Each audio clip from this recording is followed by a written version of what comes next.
Puck, puck, puck. Papa!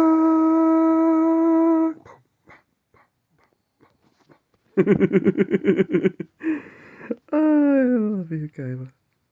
That was the perfect reaction to your daddy's craziness. Yes.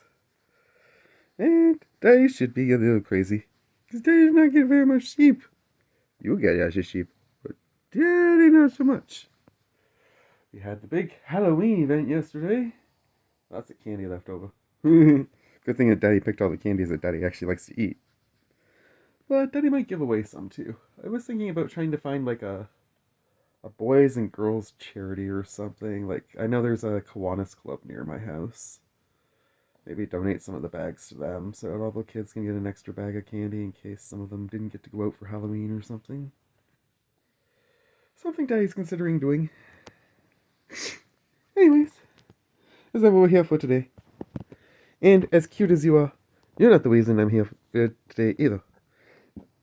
Today is the final Saturday. Well, it would have been the final Saturday in the month if, October had 32 days. But it's actually technically the first Saturday.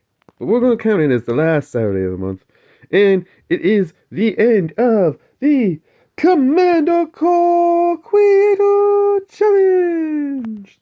That's right, we have finished the third version, or the third iteration of this, because when we tried to do the third the last time, it didn't get completed. But this time around, we have completed our Gix decks, both Snoop and I. Nobody else, again, participated in the contest. Hopefully, maybe next month we can get some other people. There was some interest. I actually learned recently that apparently I'm bad at understanding how Discord works, because I need to replace the Discord link once a week. Which, speaking of, I probably should do that tomorrow. I think is the day I have to replace it. But anyways, so there could be an issue with that as to why we didn't get a lot of participation. So hopefully maybe next month, now that I understand this, and now that I've seen a couple people comment on our videos, we might get a couple more people wanting to jump into the contest. But we will pick the new commander next week. This week we're going to go over the decks. And normally I would do my deck first and then switch over to Snoop's. But Snoop and I actually seem to have switched roles this month for a change. Although, I'm debating whether you should count mine as a bracket 3, but according to Architect, my deck counts as a bracket 3 deck, and Snoop has done his absolute best to build a bracket 2 deck. Using our commander, which was Gix Yawgmoth Praetor. 1 and 2 black for a 3/3. Whenever it deals combat damage to one or more of your opponents, you can pay 1 life, and if you do, you get to draw a card. So basically, the more battle damage you do, the more life you want to pay, the more cards you can draw. And the person who is actually controlling this card can pay 4 and 3 black to discard X cards, exile the top X cards from somebody else's library, and then play all the lands and cast all the spells among those exiled for free, essentially. Of course, if you exile like 5 lands and you only have the ability to play 1 land in a turn, well, you kind of missed the mark on that one, but otherwise, still a really good card for sure. And Snoop basically leaned really heavily into the combat aspect of the deck, which I thought was interesting. So I'm just going to go through each card one at a time, super quick. I don't want to keep this too long because I'm hoping to get Super Deck Sunday on here as well while my dad is gone this morning. So we've got Arya, First of Locthwain. Whenever this or another black creature enters the battlefield under your control, each opponent loses a life, you gain a life. Tap, sacrifice another black creature, draw a card. Pretty straightforward, great way to fill your hand back up and punish opponents as you do so. Stay on the next, please. There we go. Then we have Battlefly Swarm. Flying 1/1 for 1. Pay black, and it gets Death Touch until end of turn. Pretty straightforward. But you're going to notice a theme. There's a lot of creatures in here that have evasion of some sort, because Snoop really wanted to make sure that he hits the combat damage on his turn. But he also does a lot of life gain, life loss stuff, which is interesting. Blood Artist is in here. Honestly, if I had an extra Blood Artist, I probably would have put one in my deck too, but I didn't have an extra copy, so good on you, Snoop, for having one in here. Target player loses life, you gain a life whenever this or another creature dies. Bone Picker costs 3 less to cast. If a creature died this turn, it has flying and death touch. So you could get it in for just 1 black for a 3/2. That's pretty decent. Again, flying. Braids Arisen Nightmare. I keep thinking it's the other Braids, but it's not. This is actually one of the really good card for this deck, for sure. At the beginning of the end step, you can sacrifice an artifact, creature, enchantment, land, or planeswalker. If you do, everybody else has to do the same. If they can't, um, each of those people loses 2 life and you get to draw a card. So you could potentially get 3 cards at the end of your turn every turn with Braids. And I do have a copy of this in one of my other decks, and if it comes out of that deck when I update it in the near future, I could definitely see putting Braids into this deck of mine as well. Changeling Outcast is one of the ones that I had considered and ultimately did not end up using. Can't block, can't be blocked. This is going to be, again, a theme in Snoop's deck. Lots of stuff getting through on combat. Dothi Horror, Shadow, so can't be blocked except by creatures with Shadow. And again, also can't be blocked by white creatures, so chances are it's getting through. Dothi Slayer, same idea. Plus this one attacks each turn if able, so you're guaranteed you're probably getting at least 1 card per turn. Deep Cavern Bat, Flying Lifelink. When it enters battlefield, look at the top. Look at target opponent's hand. You can exile a non-land card from it until this thing leaves the battlefield. I presume this is in here largely for the flying and lifelink, but that is a nice bonus effect for sure. Dire Fleet Ravager, this one's insane. Menace, Death Touch, and when this thing enters the battlefield, each player loses a third of their life rounded up. I've never seen this card, but I want to get this really bad. I'm not sure what deck I'll put that in, but that is an insanely cool card. Eye Collector, flying, when this thing deals combat damage to a player, each player puts the top card of their library into their graveyard. Fetid Imp, flying, pay black, this thing gets Death Touch until end of turn, 1/2 for 1 and a black. Flesh Eater Imp, flying, Infect. Infect is gross. I can't believe you put Infect into this deck, Snoop. He's got a couple cards in here with it. I had Infect potentially on board, and I decided against it. Death Touch Lifelink, gifted Aetherborn, 2 black for a 2/3. That's pretty decent. This is one of the cards that we both have in our decks. I thought this was an insanely good card to include in this deck, clearly, and it definitely fits the theme. Of course, Gixian Puppeteer, Gix being the commander. And whenever you draw your second card each turn, each opponent loses 2 life, you gain 2 life, and whenever this thing dies, you get to return target creature of mana value 3 or less from your graveyard to the battlefield. Fantastic card for this deck. Gonti Night Minister, 2 and 2 black for a 3/4. Whenever a player casts a spell they don't own, that player creates a treasure token. And this thing, when it deals combat damage to one of your opponents, its controller looks at the top card of the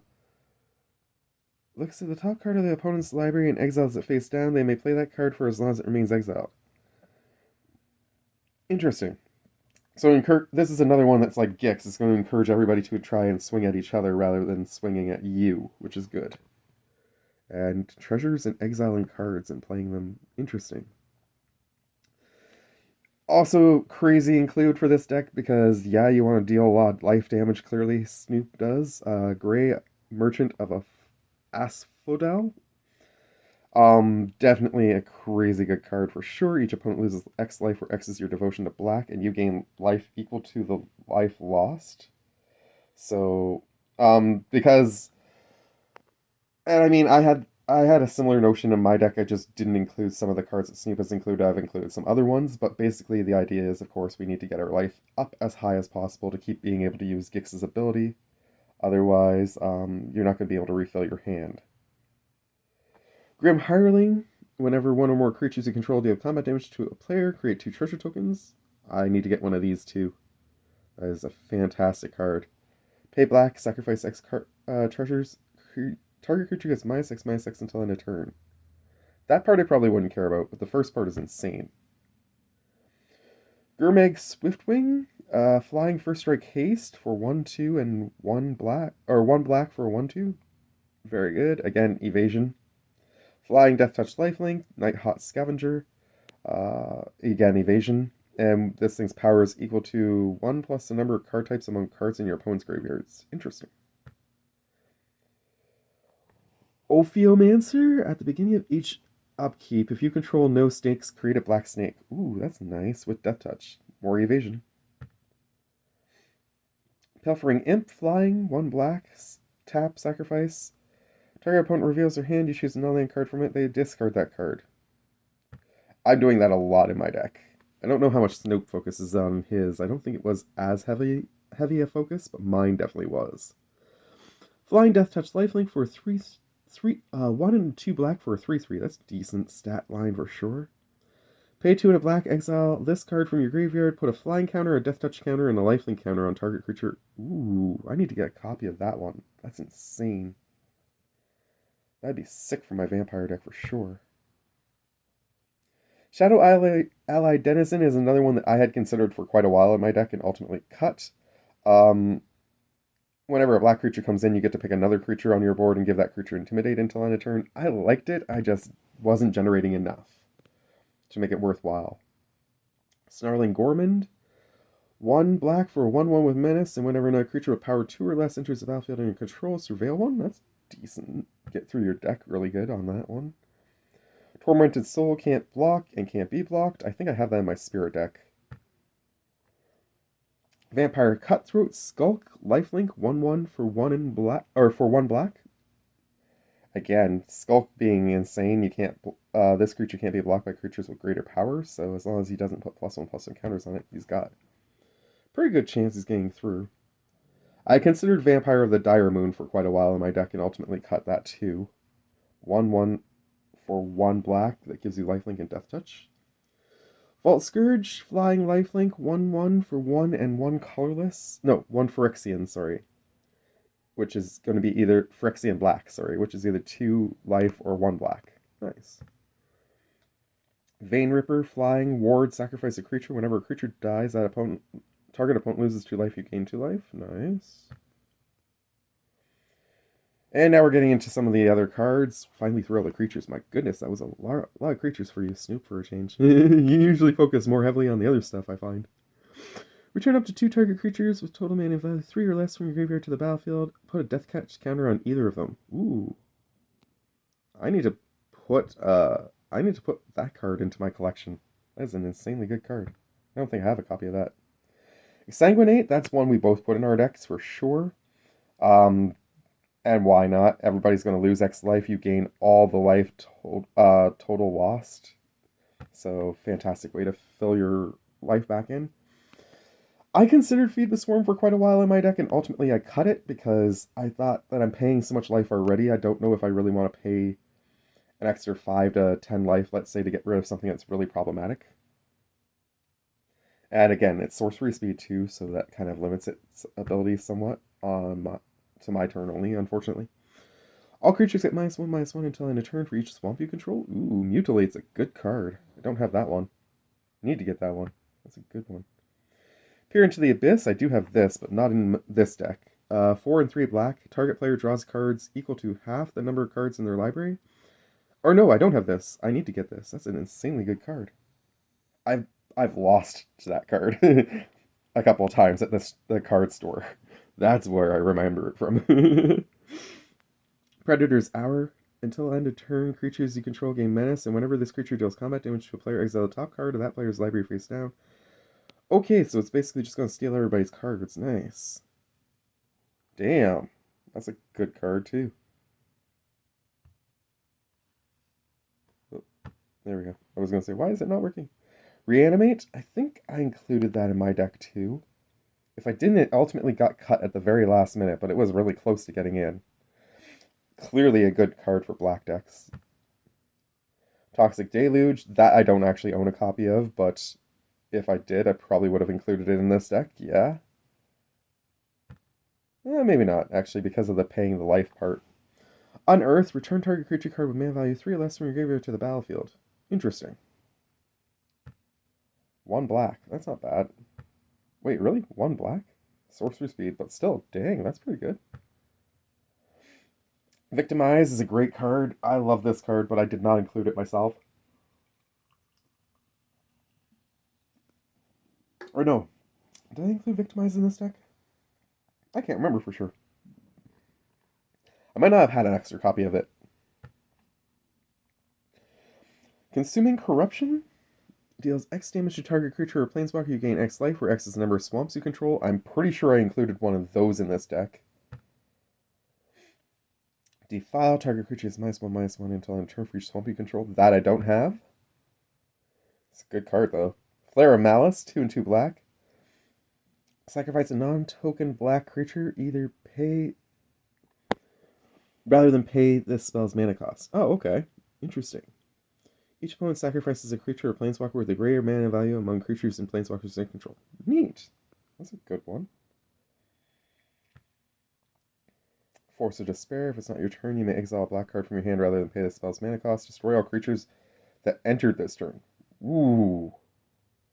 That is disturbingly mean. Great card, but mean. Go for the Throat. Classic. Destroy target non-artifact creature. Infernal Grasp. Destroy target creature. You lose 2 life. Not Dead After All. I think I have a copy of this in this deck. Yes, I do. I'm pretty sure. If it got cut in the last round, but that was one I was definitely considering. I like the Wicked Roll. Creature comes back with a +1/+1 counter on it, and if the enchantment leaves the battlefield, when the aura is put into the graveyard, each opponent loses a life. Yeah, so when the enchantment gets destroyed, essentially. Tragic Slip gets -1/-1 until end turn. Morbid -13/-13 if a creature died already this turn. Classic Black. Undying Malice. Until end of turn, target creature gains when this creature dies. Return to the battlefield tapped with a +1/+1 counter. Decent.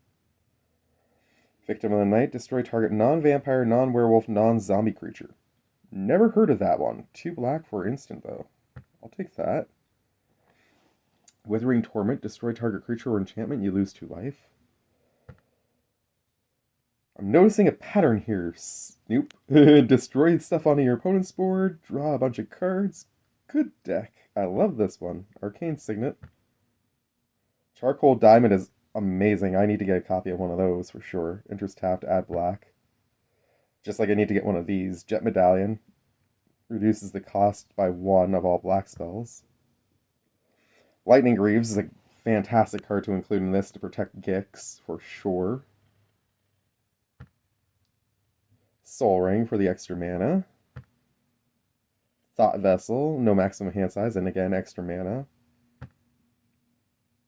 Vorpal Sword is a good one too. +2/+0 and has Death Touch. Pay 5 and 3 black until end of turn equipment gains. Whenever a creature deals combat damage to a player, that player loses the game. I do have one copy of this. I can't remember for the life of me what deck I've put it into, if I have put it into a deck. I didn't think that this was the best deck for this one, though. Oh, my internet just disconnected briefly for some reason. Hopefully it will come back, so that we can finish this deck. There we go. Dictate of Erebos. I do have a copy of this in a different deck of mine, and I wasn't going to pull it out to put into my Gix deck, but if I had an extra copy, I definitely would have included this. Whenever a creature you control dies, each opponent sacrifices a creature. Insane. I also have one that I would have loved to have included too, that's in the same deck as the Dictate of Erebos, where whenever I think it's an opponent, discards a card, they lose like 1 or 2 life. I don't have that one in this deck either, because both of those are in my red, blue, black, I'm going to mess with you deck. So I didn't want to pull them out. Whenever a creature you control dies, each opponent loses a life and you gain a life. Funeral Room. Neat. Awakening Hall. 6 and 2 black. Whenever you unlock this door, return all creature cards from your graveyard. Whoa. That is cool. I don't think I've pulled that room yet. I might have to go back to Dustmore and do some hunting for that, though. Because that would make all my black decks insanely good. I need to get that for my zombie deck. Grave Pact, 1 and 3 black. Whenever a creature you control dies, each other player sacrifices a creature. That one is vicious too. Phyrexian Arena, we both have this one in our decks. Classic, at the beginning of your upkeep, you draw a card and lose a life. Revenge of Oop, double skipped on there. 1 second. Revenge of Ravens. Whenever a creature attacks, you or a planeswalker you control, that creature's controller loses a life and you gain a life. Ooh, I've never heard of that one before, though. That's sick. Wound Reflection. At the beginning of each upkeep... No, at the beginning of each end step, sorry, each opponent loses life equal to the life they lost this turn. Whoa! Yeah, Snoop definitely leaned heavily into the life loss, life gain aspect of this deck, for sure. Deserted Temple, add colorless, tap, pay 1, tap, untap, target land. Interesting. Reliquary Tower, no maximum hand size, 1 colorless. Lots of swamps, of course. And a Witch's Cottage to finish it out. When it enters the battlefield, it comes in tapped unless you have 3 other swamps. Enters the battlefield untapped, you can put target creature from your graveyard on top of your library. Ooh, interesting. And that is the end of Snoop's deck. So I like how Snoop's deck works. I'm very keen on how Snoop's deck works because I really enjoy the interaction of the life gain, life loss aspect. That is definitely a really good way to focus on this deck for sure. I leaned a little bit differently. While I am still going to try and do some combat damage, my thought process was more on trying to force my opponents to swing rather than trying to force myself to swing. And I think that you'll find that my deck has a very interesting theme to it too. But as I say, my deck technically... hold on 1 sec, my deck's falling apart. Sorry about that. There was a phone call, and the answering machine was loud, and my deck fell over as I was trying to get it out of the box one-handed, so... It all just went crazy for a second there, so I apologize for skipping the video. But now, here is my deck. And I will show you my deck as I try to scratch this puggy simultaneously. So, of course, we got the commander. And I'm not doing this in any particular order, although the first couple cards after these lands will be the most significant cards in the deck, in my opinion. So, I'm going to show you all the swamps. I purposely pick out artworks that I really like when I'm building a deck based on what the deck I think is about, sort of thing. So, although I don't have a lot of Phyrexian lands in here, I did pick a lot of lands that I thought looked really sort of like life thriving in death sort of like idea. Because the more you draw, the more pain I get to deal if I can get my strategy online early enough. I did include one of the Spider-Man lands just because I thought it was really cool. I do like that Spiderweb land. But that's definitely going to end up in my Shelob deck when I build it eventually. I also included an unset or two because they are beautiful.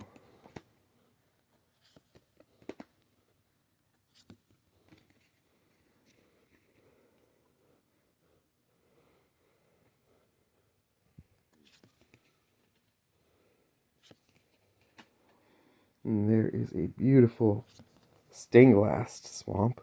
I love that artwork too.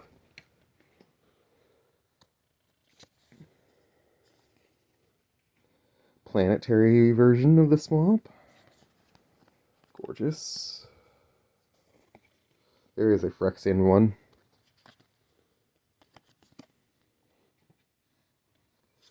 I like this classic one. Really beautiful. As is that one. That one's going to end up in a Lord of the Rings deck probably, though. I've pulled that recently, and I just haven't switched it into a deck yet, but I think that's really cool for, like, Lord of the Rings style, almost. Reminds me of, the Mountain Men scene from the third one. Speaking of Lord of the Rings, one thing I have included in this deck is the Monarchy. It's not a huge aspect of the deck, but there are 3 cards in here that can start the Monarchy going. And if I have the Monarchy and I have the 1 card on the field, whenever I draw cards, people are going to lose some life, which is pretty good. I also included a Rogue's Passage to try and help with the combat aspect of the deck because, like I say, my creatures aren't as focused on the evasion aspect so much as they are focused on what else they can make me do to my opponents. Um, my goal in my deck is essentially to try and um, strip as many resources from my opponent as I can from their hands so that they're forced to try and swing at each other to try and refill their hands. That is the goal of my deck. I love this planet.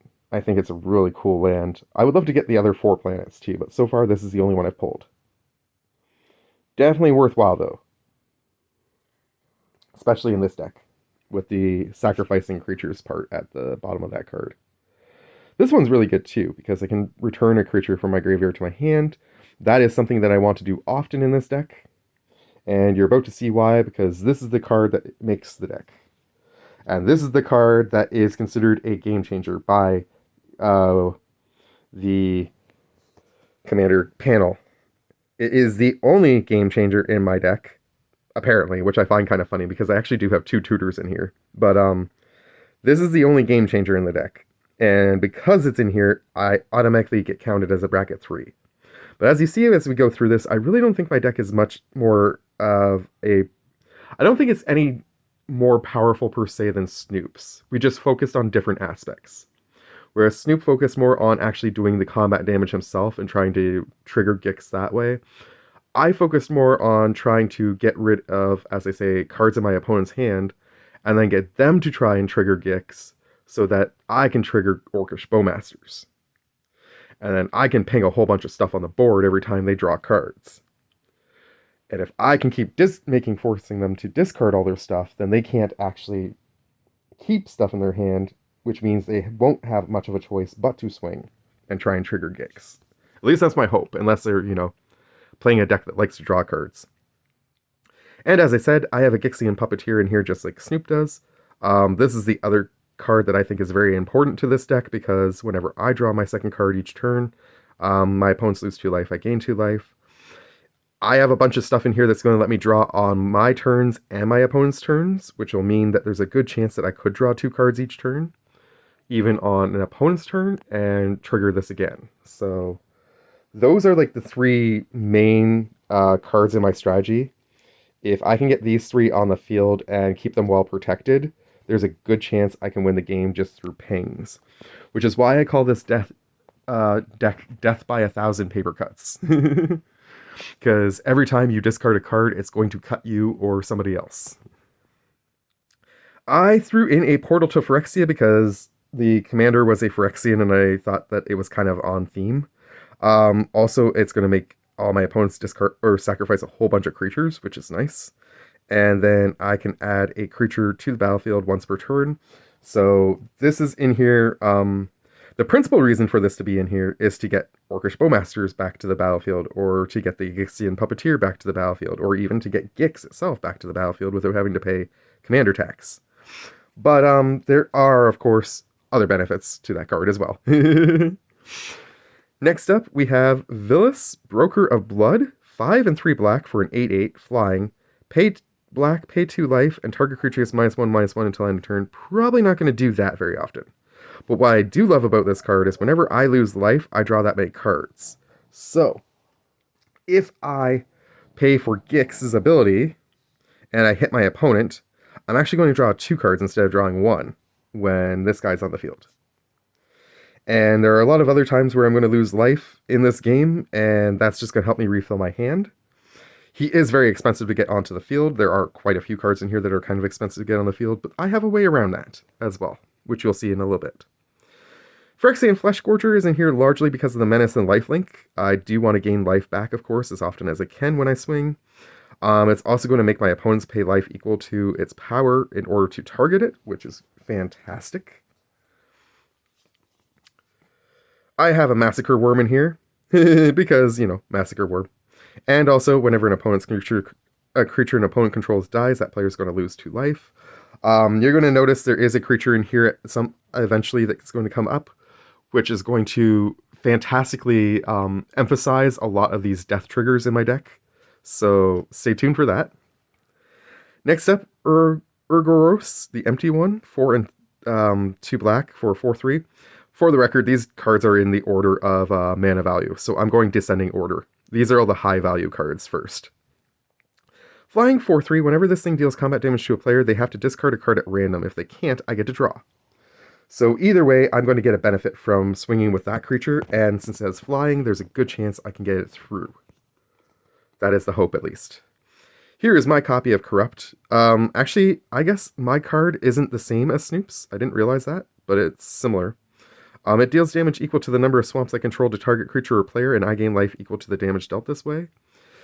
His, I think, might have been a little less expensive than mine, but mine, I think, can target players, whereas I don't think his could. So, I like mine a little bit better for that reason, but it is an expensive card. Next up, Scythe Spectre. 4 and 2 black for a 4/4 with flying. When it deals combat damage to a player, each opponent discards a card. And each player who discarded the card with the highest mana value loses life equal to the mana value of that card. So, essentially, if I can swing on somebody and if they know for a fact that they're only going to discard something with mana value 1, there's a good chance I could convince them to let me swing on them and force other players to pay life, which would be kind of neat. We have a Trench Stalker in here because I'm definitely going to draw more than 2 cards on each of my turns, and therefore this thing is going to get Death Touch and Lifelink at least on the turn where I'm swinging with it. Now, again, there are a lot of cards in here that will let me draw more than 1 card, at least on my opponent's turn, so there's a chance that I could do this and give it Death Touch and Lifelink as a blocker as well, but it's largely in here for swinging. Ooh, boop, boop, boop. Next up, Rescue from the Underworld, 4 and a black.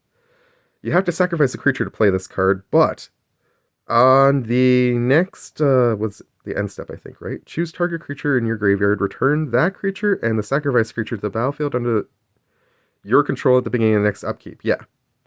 So if you can play this on an opponent's turn and sacrifice something right before your upkeep, you can bring back whatever you want from your graveyard plus the thing that you've sacrificed. It's a little expensive to play, but it's a fantastic way to get something back from the graveyard if you're stuck. Gix's Command, I put this in here more so for flavor, but it does do some really good stuff. 3 and 2 black, and you get to pick 2. Put 2+1/+1 counters on a creature and give it lifelink. Destroy a creature with power 2 or less. The one I'm going to be picking most often is return up to 2 target creature cards from your graveyard to your hand. And then the other one I'm probably going to pick is each opponent sacrifices a creature with the highest power among creatures they control. Chances are those are the 2 modes I would pick most times when I play this, but the +1/+1 counter thing is pretty good.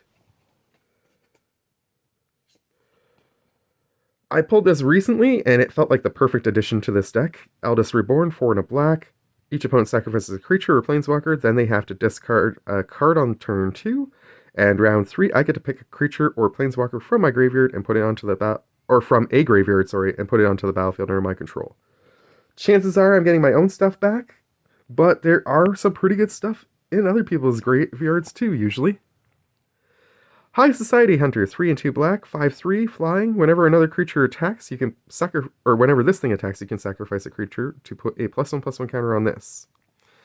Not sure how often I'm going to do that, because sacrificing creatures isn't the main goal of my deck, but whenever another non-token creature dies, I do get to draw a card, and that does include my opponent's stuff. So, another one that's just going to help me refill my hand, like the Blood Broker from earlier.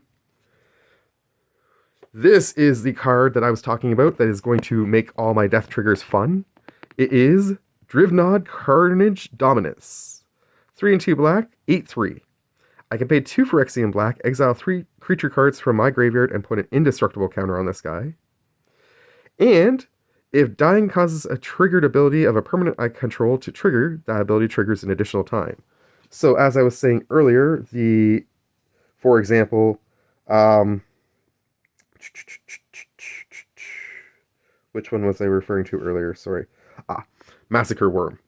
Instead of a creature dying costing my opponent 2 life, it'll now cost them 4 if both those creatures are on the field.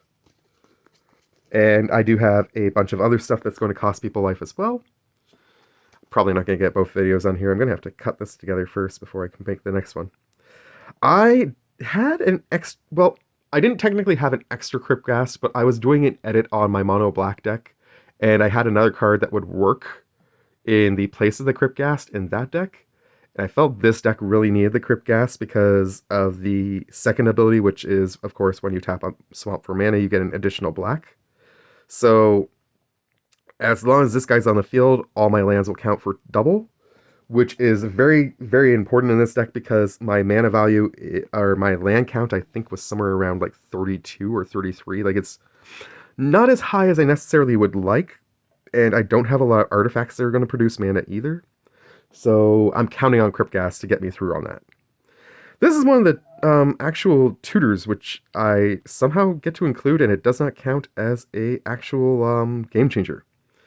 2 and 2 black for a 2/2 with Death Touch, and when this creature enters, I can search my library for a card and put it into my graveyard. Considering all the different ways I can get stuff back from my graveyard, if I can get my Orcish Bowmasters or my Gixian Puppeteer out of my library and into my graveyard, there's a solid chance it's going to get back onto my battlefield or into my hand by the end of the next turn. Bushmeat Poacher, 3 and a black. This would be a good example. Or no, sorry, no it's not actually. Pay 1, tap, sacrifice a different creature, gain life equal to that creature's toughness, and draw a card. Really solid way to refill my hand, and to give me some extra life back. Speaking again, extra life back. I included a Sangromancer. It does have flying, and it's a 3/3 for 2 and 2 black. But the biggest part is, as long as I remember the May ability, and don't forget to do this, whenever an opponent's creature dies, I get 3 life, which would be 6 if Carnage is on the field. And whenever an opponent discards a card, I get 3 life, which will only be 3 life. Grasping Shadows, whenever a creature you control attacks alone, it gets Death Touch and Lifelink until end of turn. You put a counter on this, and then if there are 3 or more counters on it, you have to transform it, unfortunately. And it becomes the Shadows Lair, which does give you an extra land, and a very cool looking land at that. You can also pay black and tap it to remove a counter from this thing to draw a card and lose a life. So if you're having trouble getting extra cards back into your hand, this is a way to do it. But it is largely in here for the extra land, to be honest, once I get off of this side. Next up, we have Rankle, Master of Pranks, because if I didn't include this, it just wouldn't feel right. 2 and 2 black for a 3/3 with flying and haste. Whenever this thing deals combat damage to a player, I can choose any number of the following. Each player discards a card. Fun way to strip resources. Each player loses a life and draws a card. Fun way to regain resources. Each player sacrifices a creature. Probably not doing the third one. But if I need to, it is an option. Here is the card I was talking about earlier that really likes Monarchy. It is Starscream Power Hungry. You can cast him for the more than meets the eye cost if you want, which is probably the way I would play him first, to be honest. Flying Menace Haste. Whenever he deals combat damage to a player, if there's no Monarch, that player becomes a Monarch. Whenever I become the Monarch, I convert him. And whenever I draw a card, if I am the Monarch, I get to pick a person and they lose 2 life. And whenever 1 or more creatures deal combat damage to me, I have to convert this guy back. So it's just a really neat way to, if I can get it on this side and keep it on this side, I can ping a lot of people for more cards being drawn, which is amazing. It's a little niche, but it is worth it if I can pull it off. Torax Canticle, 3 and a black. Target opponent reveals their hand. I choose a card from it. They discard that card, and then have to discard another one at random. And this is what I was talking about earlier. There are a bunch of cards in this deck that are going to make you discard stuff, and also cards that are going to make me draw. This is the other card that will give me the Monarchy. Thorn of the Black Rose, 3 and a black, 1/3 Death Touch. If she enters, I become the Monarch. I have a Diabolic Tutor to try and get the Orcish Bowmasters or the Gixian Puppeteer. I have a Gothmog Morgul Lieutenant, 3 and a black. This one feels a little bit out of place because I'm not making as many tokens as you might think at first glance. But there is a card in here later that's going to make a ton of tokens, and it is the main reason why this is here. So Gothmog does give me a Mass Orcs 1, but I don't care much about that. I care about the fact that creature tokens get Death Touch, making them extra fun for the evasion aspect. Mirkwood Bats is also in here for a very similar reason. Whenever I make or sacrifice a token, each opponent loses a life. There are a couple cards in here that are going to really do some token shenanigans stuff. It's not a huge aspect of the deck, but if I get those things going on my board, it's definitely going to drain my opponents really fast.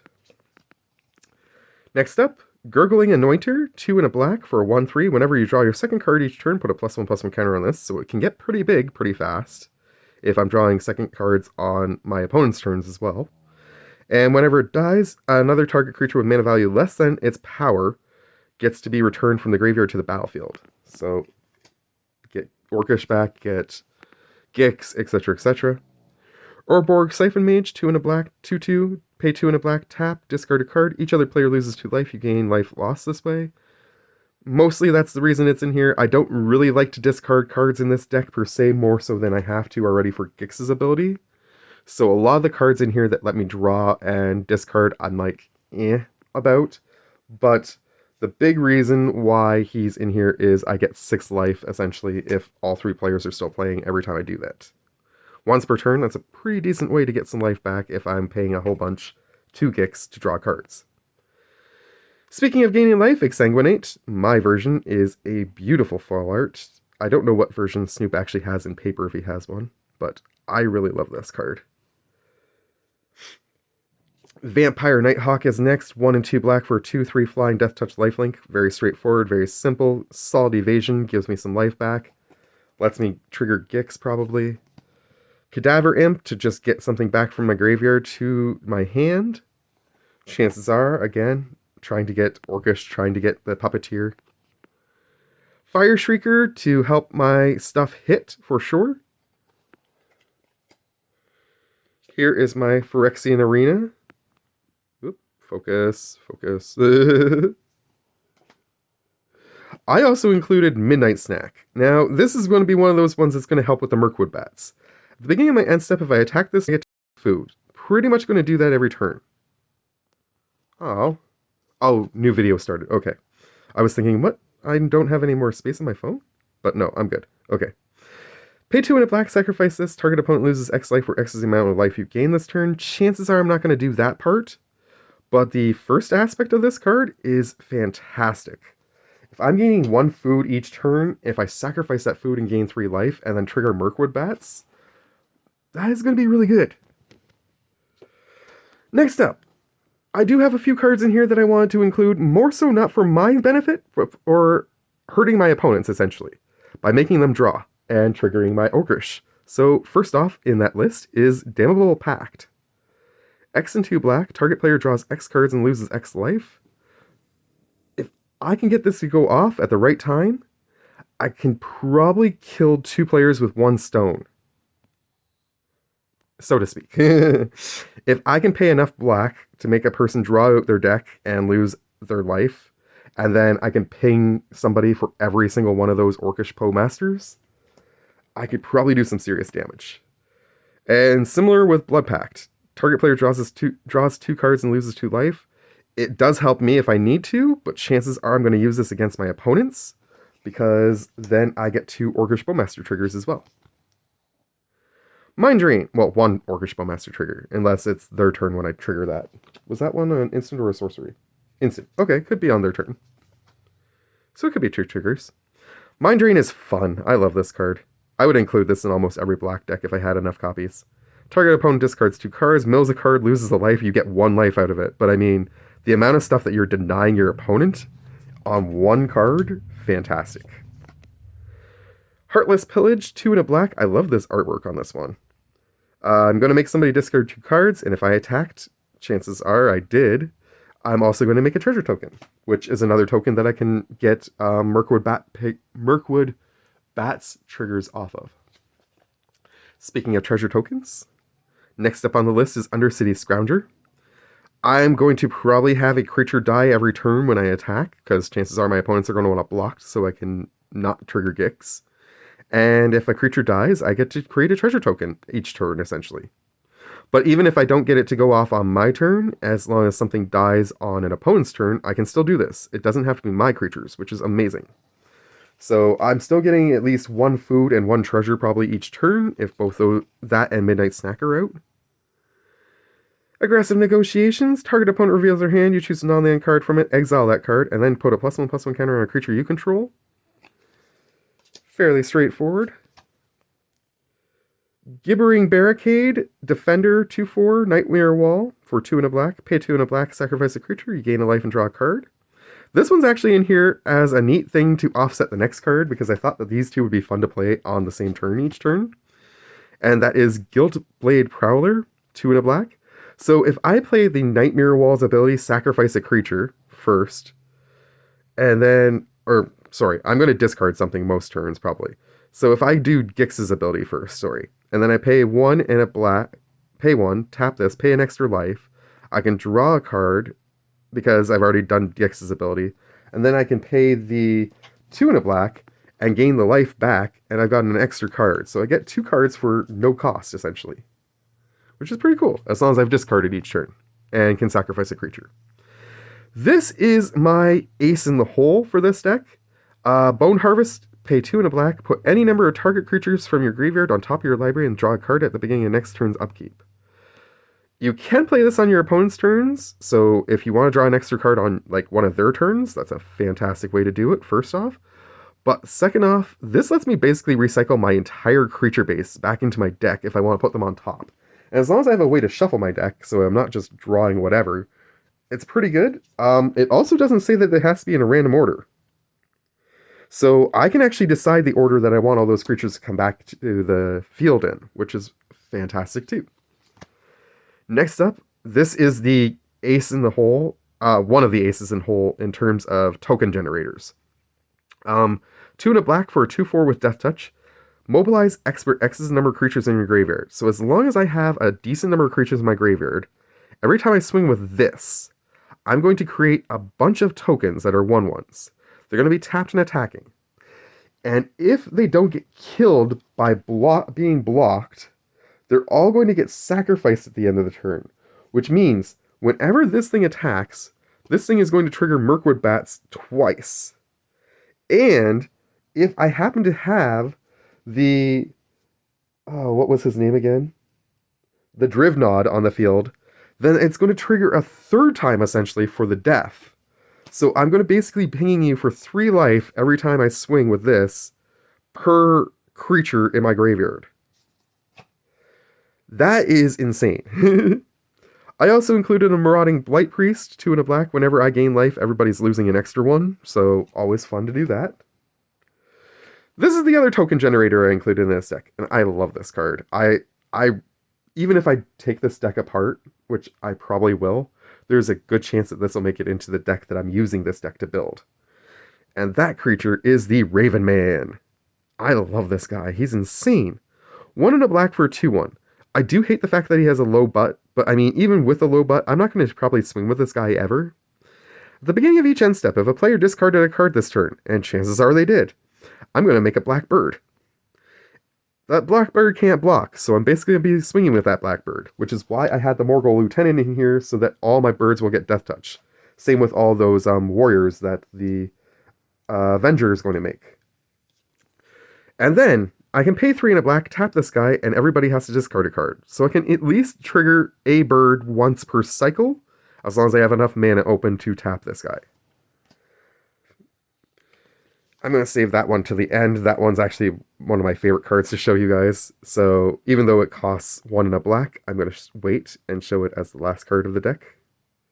Next up, I have an Elvish Doomsayer, if it wants to actually focus. There we go. Whenever this guy dies, everybody's going to discard a card except for me. I'm going to keep bringing this guy constantly back from the graveyard and sacrificing him, probably. He's going to be one of my choices to sacrifice so that I can make you guys discard cards. And then I can just keep that cycle going, plus trigger all the death abilities. I have Eventual Blood Witch instead of the other one that Snoop had.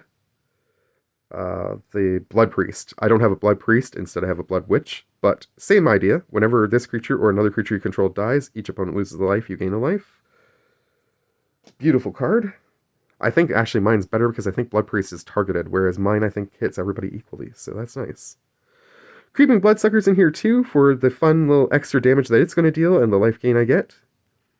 Again, the more life I can gain, the more often I can trigger Gix's ability, so I can draw extra cards after I've discarded my hand at the beginning of the turn to do all the fun stuff to my opponents.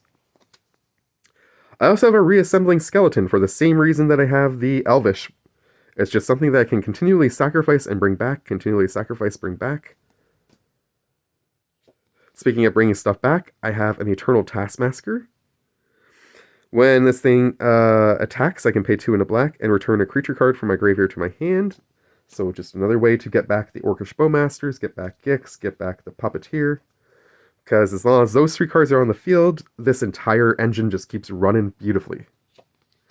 Next up, for some evasion, I have Feet Feather Sandals. Gives the equipped creature flying and haste, so I can attack with it right away, which is amazing. For example, the Avenger, which probably is not going to survive more than 1 turn each time it comes out. Just in case my Rogue's Passage doesn't work out for me, I also included a Suspicious Bookcase, which does the exact same thing, except you have to pay 3 to use this ability. But I can make one of my creatures unblockable, which means I can trigger Gix's ability at least once per turn and draw a card. Next up, I included a Blight Cycle because a lot of people are not going to want to block while this is attached to something, I figured. Equipped creature gets +1/+0 and has Wither. Wither is such a neat mechanic that doesn't get used very often. I would love to build a deck completely around Wither at some point. But anyways, whenever a creature is dealt damage by the creature that has this attached to it, that creature gets -1/-1 counters instead of regular damage being dealt. So instead of dealing 3 damage, it's just going to get -3/-3 counter, or -1/-1 counter, 3 -1/-1 counters put on it, so that if it was a 5/5, it'll only be a 2/2 from this point forward, which is insane. I love that card. Definitely needs to be highlighted more. Deadly Dispute, 1 and a black. I have to sacrifice a creature or an artifact, but again, I mean, if I sacrifice one of my treasures or food, I get to trigger the bats and draw 2 cards and trade a treasure token. Nasty End, another one that requires a sacrifice, but that's fine because, again, I'm going to get a whole bunch of life gain, life loss triggers going and draw 2 cards, but if I sacrifice a legendary, I get 3. Pilfer, target opponent reveals their hand, I choose a non-land card from it, they have to discard it. I love cards like this because I can see what my opponents have in their hands, and so can the rest of the table. It does make me the target, but I mean, this entire deck's going to make me the target, so... Burglar Rat, whenever this thing comes into play, it makes everybody discard a card, so basically it's going to be the same idea as the Elvish Doomsayer, except instead of the trigger going off when it dies, it goes off when it comes into play. The beauty of the Doomsayer is if I have the Drivnod out when the Doomsayer goes off, everybody's discarding 2 cards instead of 1 when it dies. I included a Battle Rage Blessing and a Alicia's Legacy. Both do the exact same thing. They're going to give my creatures Death Touch and Indestructible until end of turn. Chances are I'm going to attach that to a creature I am attacking with, just in case. Another one that I included for fun that I think I just really like, especially how it interacts with the Midnight Snack, is the Cauldron Familiar. It is a simple 1/1 for 1. Whenever this thing enters the battlefield, everybody loses a life, I gain a life. Whenever I sacrifice a food, I can bring this from the graveyard back to the battlefield. So I can keep sacrificing this and then sacrificing the foods that I make with Midnight Snack to bring this back, trigger it again, and of course, just fun shenanigans with that.